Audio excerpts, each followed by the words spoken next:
네, 저희가 지난 2주 동안 사실 뭐 아시는 분은 아시겠지만 저희 옷이 똑같잖아요. 어차피 한꺼번에 녹음을 해가지고 나눠서 내는 건데 왜냐하면 너무 길게 저희가 녹음을 하고 있기 때문에 어쨌든 장시간 남세광님께서 설명을 잘 해주셨고요. 저희가 이제 3회에서는 어떤 이야기를 해보려고 하냐면 지난번에 저희가 잠깐 이야기를 했는데 어쨌든 손의 수분과 그다음에 힘과 뭐 누르는 시간 이런 것들이 손의 마찰 개수에 어떻게 영향을 미치는지 이게 어떻게 요약을 해보자면 남세강님의 어떤 연구 결과가 될 것 같았고 그게 이제 저희가 뭔가 현상을 설명하는 부분에서는 좋은데 제가 계속 들으면서 고민이었던 거는 이걸 그러면 어떻게 활용할 수 있을까라는 게 사실 계속 퀘션이었는데 네.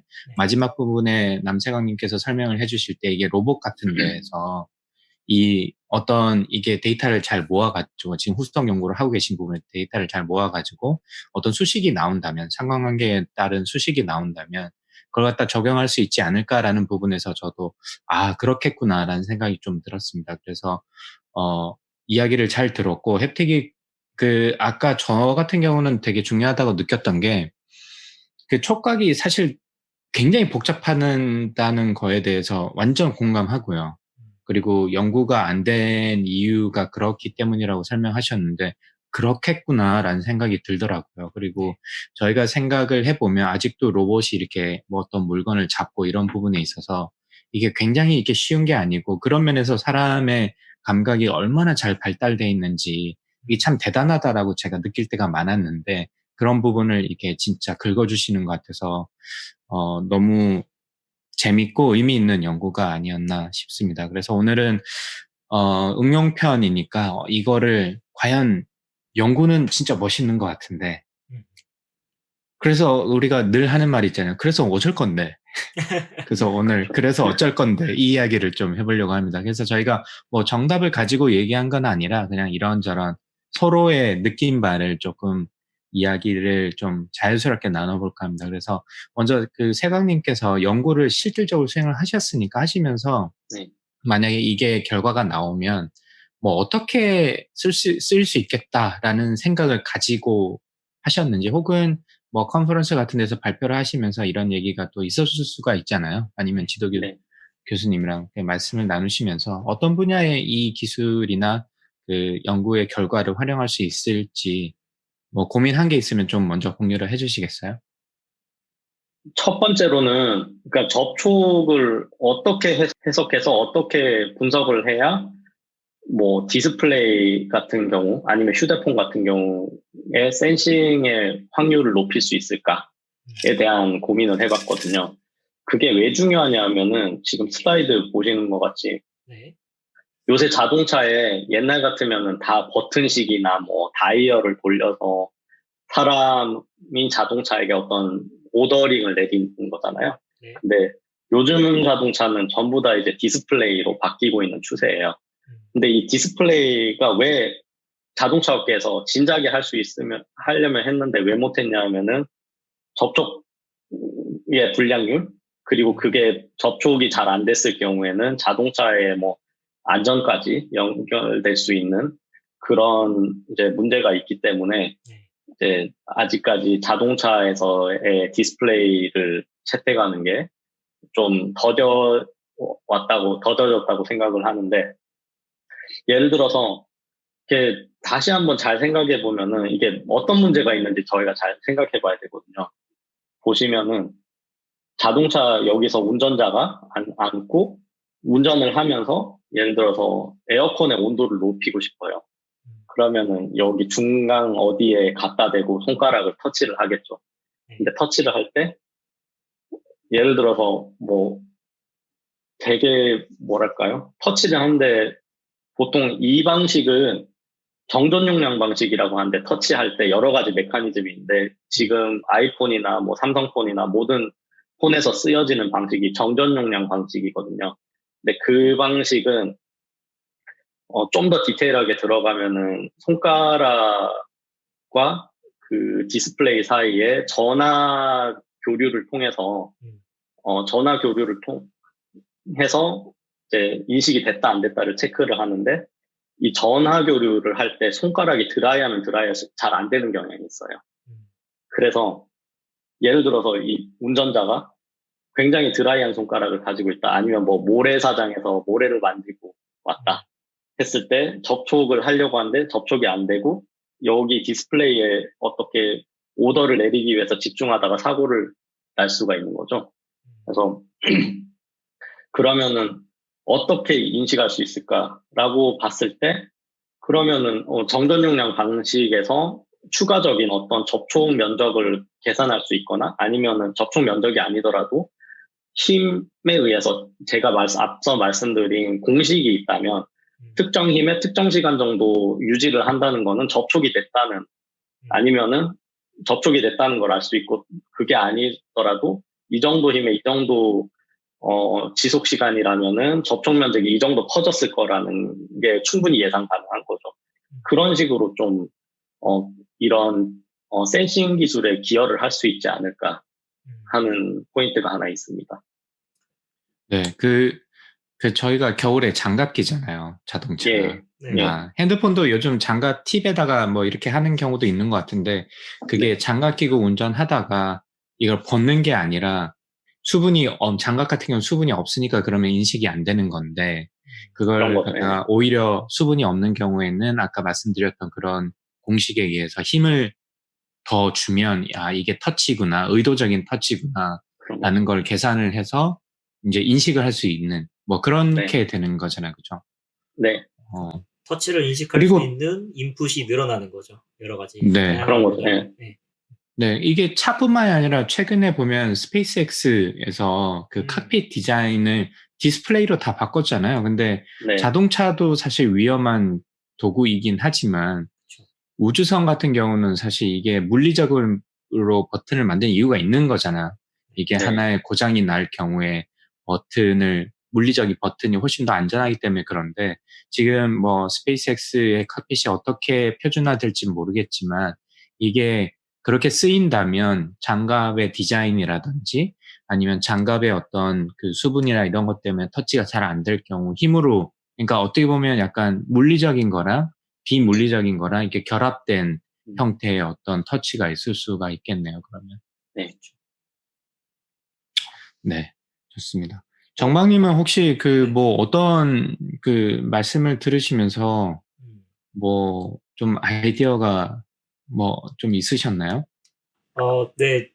아까 그 연구 관련된 내용을 지난주에 설명해 주실 때 그 부분도 좀 여러 가지 아이디어가 있었고, 그다음에 그거는 좀 나중에 말씀드리자고 하고, 지금 방금 말씀해 주신 부분만 봐도 어떻게 보면 이 자동차나 우주선이나 전부 그 기계적인 방식을 고수를 했던 이유가 이런 인더스트리에서는 뭐 식스 시그마라고 해서 뭐 99.99999%의 신뢰율이 없으면 안전에 영향을 주기 때문에 굉장히 위험할 수 있는 부분인데, 그래서 그런 어떤 인풋, 입력 오류를 방지하려면 말씀하신 것처럼 여러 가지 센서가 복합돼서 동시에 이렇게 인식할 수 있는, 그래서 다양한 모델들을 가지고 들어갈 수 있는 그런 모델들이 어느 정도는 완전히 이렇게 인증이 되고 검증이 되어야 실제 산업에 사용될 수 있겠다라는 생각이 들었고요.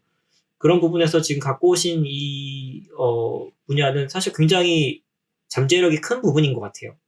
그러니까 뭐 아까 말씀하셨던 자동차 부분뿐만 아니라 항공 우주 분야에서도 사용될 수 있을 것 같고 의료 부분도 마찬가지죠. 의료 부분에서 예를 들면 장갑을 많이 사용을 할 수밖에 없잖아요. 예를 들어 수술실에서 그 수술용 장갑을 끼고 있는데 그러면 그 안에 있는 수분이라든지 이런 부분은 인식하기가 어려운데 그런 부분까지도 아마 여러 가지 방식을 복합함으로써 활용 가능할 수 있게 되지 않을까라는 생각이 드네요. 네.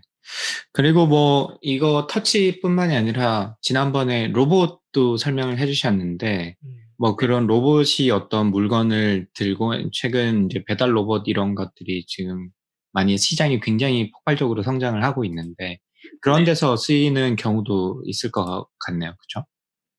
그렇죠. 예. 그래서 이게 지금 배달 로봇이 대중화가 되지 않았던 이유 중에 하나가 음, 로봇이 물건을 제대로 못 잡기 때문이라고 생각 안 하시나요, 혹시? 어려울 것 같아요. 잡는 거 예. 자체가. 일단. 그리고 일단은 배달 로봇의 뭐 용기를 음, 그러니까 정량화 스탠다라이제이션을 해야 되고 그쵸. 그런 문제가 있고요. 음, 그럼에도 불구하고 이 용기가 45도나 뭐 이렇게 각도가 변하면은 이 로봇이 어떻게 잡아야 될지 모르기 때문에 음, 그렇기 때문에 그런 문제가 배달 로봇에 있어서 가장 문제라고 생각하고 뭐 다른 부분이야 뭐 시각이나 청각이야 워낙 개발이 잘 돼서 문제가 없다고 저는 생각합니다. 그래서 음, 지금 배달 시장이나 아니면 택배 시장 이런 곳에서 햅틱의 기술이 정말 많이 요구되어지고 있다고는 생각을 해요. 음, 하지만 그거를 어떻게 해결할 수 있느냐가 이제 관건인데 제 생각에는 그러면 로봇의 손끝에서 어떻게 하면 로봇이 물체를 잡았을 때 슬립이 일어났는지 안 일어났는지 느낄 수 있는 시스템 구축을 얼마나 빠른 시간에 할 수 있느냐. 그게 첫 번째 포인트고요. 두 번째는 그러면 슬립이 일어날 때, 미끄러짐이 일어날 때 어떤 그 계획으로 이 로봇의 손이 다시 박스를 안정적으로 잡을 수 있을까? 해보고 이 싶어서. 문제가 두 번째, 이 문제가 두 번째 포인트죠. 그래서 이제 큰 키워드로 보면 센싱 문제, 어떻게 잘 잡느냐, 잘 잡냐, 액추에이팅이라고 하면은 잘 잡아, 이제 물건이 미끄러질 때 어떻게 행동을 할 것이냐가 액추에이팅이고, 그러면 컨트롤은 이 두 개를 연결시켜주는 메커니즘인 거죠. 알고리즘인 거죠. 그래서 컨트롤은 어떤 방식으로 해야 가장 빠른 시간 내에 가장 최적화된 물건 잡기를 하도록 로봇이 유도를 할 수 있는가. 그런 문제가 있다고 생각합니다. 그래서 이게 사실 햅틱계에서 가장 큰 중요한 이슈 중에 하나고 그리고 가장 어렵기도 하고요. 그래서 사실 저는 개인적으로 이 분야를 요새는 AI 쪽 워낙 핫하기 때문에 이것을 AI 쪽으로 어떻게 학문을 끌어가려고 하는 이제 움직임도 보이고 있어요. 왜냐하면은 사실 센싱 하는 거 제가 처음에 그 2주 전에 말씀드렸듯이 사람이 물건을 잡을 때 데이터가 엄청 많은데 이걸 어떻게 압축을 해서 뇌로 전달해서 어떻게 다시 압축된 거를 다시 풀어서 사람의 근육으로 전달하는지 알려진 바가 없거든요. 조금은 알려졌지만 완벽하게 알려진 바가 없어서 압축하는 시스템은 AI를 통해서 가장 중요한 요소들을 뽑아낼 수밖에 없다고 저는 생각해요. 필연적으로. 약간 인코딩, 디코딩. 그래서 이 부분이 산업계에서 한번 개발이 되면은 굉장히 파급 효과가 클 것이다. 라고 저는 생각이 됩니다. 네, 뭐 특히 그 물류나 이런 데서 사람이 뭐 대부분 뭐 아마존도 그렇고 로봇이 많이 이제 개입이 돼 있죠. 옛날에 비해서는. 네. 그렇지만 완벽하게 할 수 없는 부분이 뭐 제 생각에도 이런 부분이 있기 때문에 사람의 개입이 있을 수밖에 없고 뭐 그래서 한국에서도 뭐 택배 노동자 문제도 그렇고 뭐 이런 물론 뭐 그런 것들이 다 일자리를 없애거나 이런 거는 좀 다른 이슈입니다만은 어쨌든 기술적으로 봤을 때는 그런 어떤 부족함이 있기 때문에 사람의 개입이 들어갈 수밖에 없는데 그런 의미에서는 이런 기술들이 활용이 될 수도 있을 것 같고요. 네, 그리고 뭐 하나 더 뭐 또 로봇도 했으니까 또 아까 이제 큰 물건, 지금 같은 경우는 큰 박스인데 아주 작은 물건에 대해서도 좀 적용을 할 수 있겠다라고 네, 생각이 드시는 것 같던데 그것도 좀 설명을 예, 해주시겠어요? 예, 좀 비슷한 개념이긴 한데요. 이게 어떤 면에서 다른가를 잘 보셔야 되거든요. 예를 들어서 앞서 말씀드린 거는 물체를 잡을 때 운동적인 접근법이죠. 운동적인 해결법. 어떻게 포스를 줄 것이냐. 네. 어떤 방향으로 포스를 줄 것이냐. 이 문제고요. 네, 마지막에 작은 물건을 잡는 거는 또 스토리가 달라져요. 왜냐하면은 작은 거를 잡았을 때 무엇을 느끼느냐가 중요하거든요. 이게 어느 정도의 크기로 무엇을 느끼느냐에는 센싱의 문제예요. 그렇죠. 네, 그래서 제가 이제 슬라이드를 두 개로 나눠놨거든요. 그래서 이거는 뭐 작은 거를 잡기 때문에 큰 힘도 필요 없잖아요. 그리고 그쵸. 사실 네. 방향이라기보다는 잡아서 바로 이거는 이렇게 잡아야 된다. 이거를 캐치해야 되거든요. 그래서 제가 센싱이 더 중요하다고 말씀드리는 음, 거고, 이게 되면은 또 뭐가 어떤 이제 산업적인 측면에서 어떤 파급 효과가 있냐고 하시면 전자제품도 조립할 때 이제 사람이 하나하나 뭐 나사 이런 거 해서 다 조립해야 되고 그래야 되는데 센싱의 그 퀄리티를 높이면은 나사 조립이 훨씬 쉬워지겠죠. 그, 뭐 사람을 대체한다기보다는 그런 부분에서 사람이 쓰여진다는 것 자체가 좀 로스라고 저는 생각하는데 그거보다는 이 기술 개발을 통해서 혁신을 통해서 로봇에게 적용을 하는 게 더 효율적이지 않나 생각하고 있습니다. 네.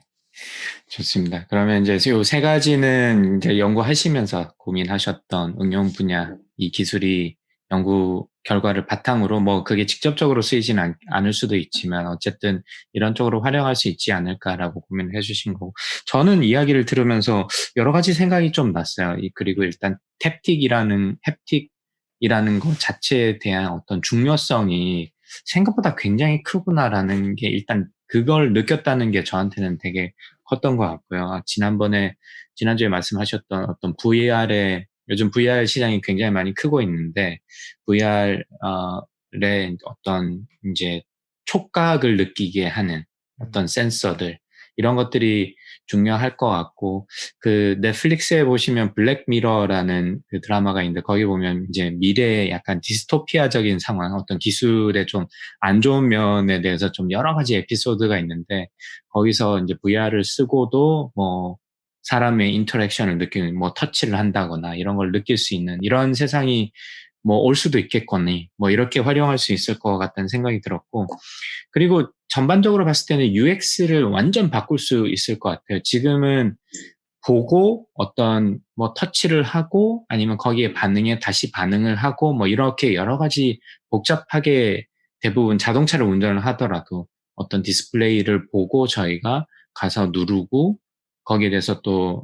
청각으로 또 확인을 하고 뭐 이렇게 여러 가지 과정을 느끼는데 그런 것들이 다 필요 없을 수도 있겠다는 생각도 들었고 이게 좀 더 발전이 된다면 운전대 하나만으로 해도 뭐 주어진 압력의 힘을 통해서 어느 정도 힘을 주면 왼쪽 깜빡이 커지고 오른쪽 깜빡이 켜지고 아니면 라디오가 켜진다든지 어느 위치를 어떻게 잡았을 때 그러니까 이런 것들을 활용하면 UX 자체의 어떤 기존의 트레디셔널한 유저 인터페이스가 완전히 다 바뀔 수 있겠거나 그래서 처음에 햅틱을 했을 때는 조금 회의적인 부분 이거를 글쎄 공부해서 어떤 이렇게 활용하세요. 이게 고민이 많았는데 지금은 완전 지금 바뀌었어요.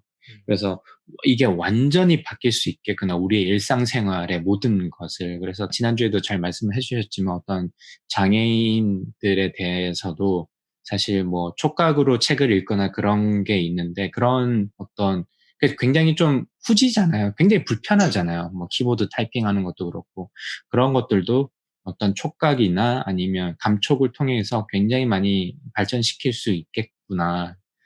그러니까 커뮤니케이션은 어떤 하나의 기관이 불편하신 분들과 아주 어, 원활하게 소통을 할 수 있겠구나라는 생각이 들었고 또 뭐 특히 공장이나 이렇게 위험 지역 같은데 워닝을 좀 줄 수도 있을 것 같고 어떤 기계가 크게 돌아가는 데 있어서 제가 어떤 기계에 손을 대면 그래서 이 뭐 공장이 멈춘다든지 왜냐면 굉장히 위험한 부분을 터칭을 했기 때문에 근데 지금은 그걸 알 수가 없는 거잖아요. 아니면 거꾸로 이게 위험한 지역이라는 것을 이제 일하는 근로자들한테 알려줄 수 있는 그러니까 뭐 굉장히 시끄럽고 껌껌하고 이런데 뭐 헬멧 같은데 어떤 부분에 들어가면 이렇게 탭틱으로 이렇게 딱딱 위험 부분을 알려줄 수 있는 뭐 이런 어떤 그 것도 좀 활용할 수 있을 것 같고 뭐 아니면 어린이 교육용이라든지 책을 읽는데 어떤 부분에 가면 약간 말처럼 느껴지는 어떤 뭐 말소리를 흉내낸 어떤 탭틱의 반응을 준다든지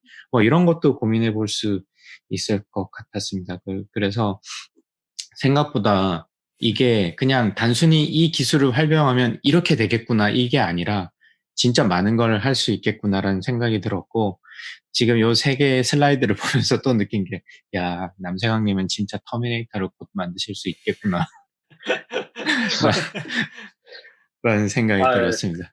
최근에 네네. 말씀하십시오. 최근에 느낀 게 햅틱이란 학문이 공부하면 공부할수록 너무 어려워서 터미네이터는 근실내 안 올 것 같아요.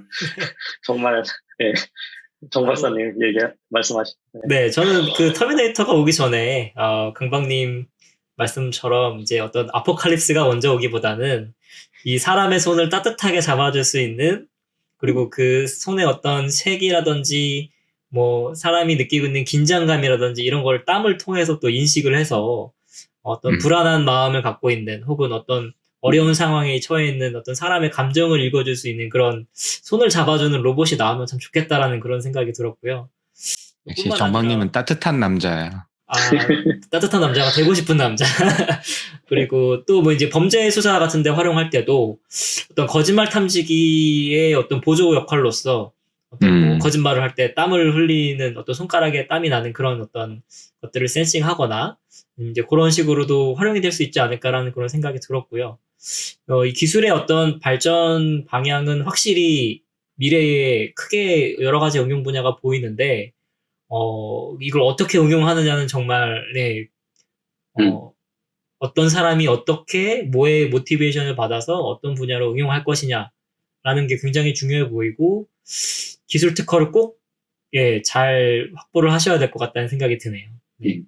그 수식이 진짜 되게 중요할 것 같다는 생각이 듭니다. 물론 뭐 그거 외에도 많은 팩터들이 영향을 주겠지만 일단 지금 집중하셨으니까 그 세 개의 뭐 혹은 몇 개의 팩터에 집중한 그 수식이 굉장히 일단은 제가 생각할 때도 중요해 보이고요.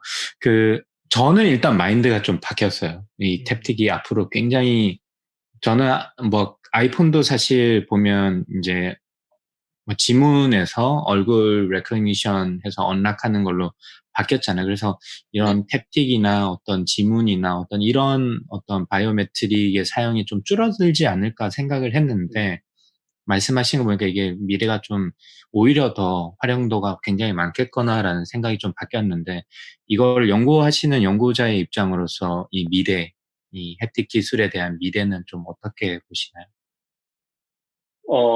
일단 폰에 한정돼서 말씀드리면은 아이폰 애플사에서 그 탭틱 엔진을 넣기 위해서 탭틱 엔진이 작은 부품이 아니잖아요. 그래서 애플사에서 그 배터리의 용량을 줄여가면서까지 큰 탭틱 엔진을 넣었다는 것은 시사하는 바가 있다고 생각해요. 어떻게 하냐면 앞으로 터치 인터랙션은 늘어날 것이고 그거를 회사의 어떤 발전 방향 중에 한 축으로 끌고 가겠다고 저는 느끼고 있거든요. 그래서 전반적으로는 일단은 이제 바이브레이션을 통한 이제 감각의 재현을 산업계에서 가장 집중해야 되고 그 다음은 이제 사람의 인터랙션 메커니즘이죠. 잡았을 때 오브젝트 그래스핑 메커니즘의 그 다음이 이제 골이 되지 않을까 산업계에서요. 그렇게 생각하고 있습니다. 저도 한 가지만 더 얹자면 사실 지금 저희가 코로나 시대가 되면서 어떻게 보면 언택트 시대가 됐잖아요. 직접 자기 손가락이나 뭐 이런 부위로, 신체 부위로 어떤 버튼이나 어떤 물체를 잡기가 사실은 좀 꺼려지는 상황이 생겨요. 그럼 이제 이렇게 로봇이라든지 아니면 추가적인 어떤 장갑이라든지 이런 것들이 내 손에 끼워져 있지만 나를 보호해 주면서도 그런 감각들을 전달해 준다면 조금 더 안전하고 예, 훨씬 더 효율적인 그런 시스템이 생길 수도 있지 않을까. 방역 부분에 있어서도 그런 생각이 듭니다. 네, 저도 언뜻 하나 더 든 생각이 요즘 1인 가구 시대가 많아서 정박님이 말씀하셨듯이 따뜻하게 어떤 온기나 이 진동을 전달해주면 그게 왜냐하면 코로나 때문에라도 지금 다 떨어져 있고 사람들 간의 거리가 점점 멀어지잖아요. 그게 이 기술을 활용하면 예를 들면 제가 이제 정박님이 맥북을 쓰고 있고 제가 맥북을 쓰고 제가 터치패드를 만지면 제가 움직이는 손가락의 방향에 따라서 정박님도 그걸 느끼는 거지. 예를 들어서 좀 변태스럽긴 한데 어쨌든 그 부모 자식 간이나 아니면 아이들이 뱃속에서 움직이는 것들을 약간 모사해가지고 그게 뭐 어떤 뭐 구처럼 생긴 이 공을 잡고 있으면 그 아이 뱃속에 노는 아이들이 이렇게 움직임이 그대로 재현되거나 느껴진다면 그런 거는 뭐 굉장히 좀 의미가 있지 않을까. 그리고 정박님이 말씀하셨던 유토피아적으로 따뜻하게 이 로봇 기술을 활용할 수 있지 않을까라는 생각이 좀 들었습니다. 그래서 그 세강님 말씀처럼 앞으로도 활용도가 굉장히 크고 그게 포인트가 되게 좋았던 것 같아요. 애플이 네. 진짜 스페이스를 아주 활용하기 이게 한번 뜯어보시면 어떻게든 조금이나마 어떤 공간에 배터리를 더 채워서 이렇게 하려는 노력이 많은데 이 탭틱 엔진의 사이즈로 봤을 때 그걸 포기하면서도 이걸 꼭 넣어야지 되는 그리고 저도 이제 애플 워치를 쓰고 있지만 이걸 쓰면서 느낀 게 어떻게 이렇게 자연스럽고 부드러운 진동으로 이제 노티피케이션을 줄까 이게 저도 사실 궁금했는데 지금 말씀하시는 거 보니까 이 회사의 어떤 방향성을 또 나타내 줄 수 있는 것 같아서 그래서 굉장히 의미가 있고 앞으로도 활용도가 점점 더 많아질 것 같다는 생각이 들었습니다. 그래서 오늘 장시간 동안 이 연구에 대해서 소개해 주시고 저희를 이 햅틱의 세계로 인도해 주신 세왕님께 감사해드리고 마지막으로 저희랑 이제 어떻게 보면 연구에 대해서 이렇게 퍼블릭하게 학회가 아니라 어떻게 보면 좀 일반 사람 혹은 모르는 사람들한테 이게 소개를 해 주신 건데 좀 느낀 뭐 소감 같은 거 있으면 마무리로 좀 정리를 해 주시죠. 저도 이 인터뷰를 준비하면서 참 제가 보잘것없는 연구하는데 이걸 어떻게 효과적으로 설명을 해야 될까, 어떻게 하면 재밌게 설명을 해야 될까 좀 고민을 하면서 슬라이드도 만들고 발표 뭐 이런 인터뷰에도 많은 시간을 준비를 했었는데 그래도 제 개인적으로도 좀 제 연구가 어떤 방향으로 흘러가야 남들에게 더 이해하기 쉽게 다가갈 수 있는지에 대해서 생각해 볼 수 있는 좋은 기회가 되었던 것 같고요. 그리고 시청자분들께서 햅틱이라는 부분에 조금이라도 관심을 가질 수 있는 계기가 될 수 있을 것 같아서 그 부분이 너무 좋았고요. 그리고 여러모로 초대해 주셔서 너무 감사드립니다. 네, 저희가 일단 감사드리고요. 정박님은 오늘 정박님도 마무리 멘트를 좀 해주시죠. 네, 일단은 너무 기술에 대해서 전혀 모르는 상태로 사실 저도 들어왔는데 이 기술이 엄청나게 직관적이고 감성적인 유저 인터페이스를 만들어줄 수 있는, 즉 애플이 추구하는 바죠 그게. 그리고 그게 가장 큰 성공을 거둔 요인인데 그런 부분을 할 수 있는 정말 핵심적인 기술이다라는 생각이 오늘 많이 들었고요. 그래서 이런 기술에 대해서 배운 거에 대해서 굉장히 감사한 그런 마음을 갖고 있고, 그리고 저희뿐만이 아니고 이 기술에 대해서 한번 오늘 새로 배우신 분들 막 아이디어들이 막 샘솟으실 것 같아요. 다른 분들도. 그래서 시청자분들께서 또 좋은 아이디어가 있으시면 저희 유튜브 댓글에 좋은 아이디어 남겨주시고, 그럼 또 그렇게 돼서 그런 좋은 아이디어들이 남생왕님께도 또 이렇게 피드백이 돼서 정말 어떤 좋은 특허라든지 좋은 기술의 발전으로 이어졌으면 좋겠다는 그런 바람을 가지게 됐습니다. 네, 그래도 정박님은 공학자니까 저는 인문사회연구자로서 일단 한 표를 얻으셨다. 원따봉. 네. 좋습니다. 네.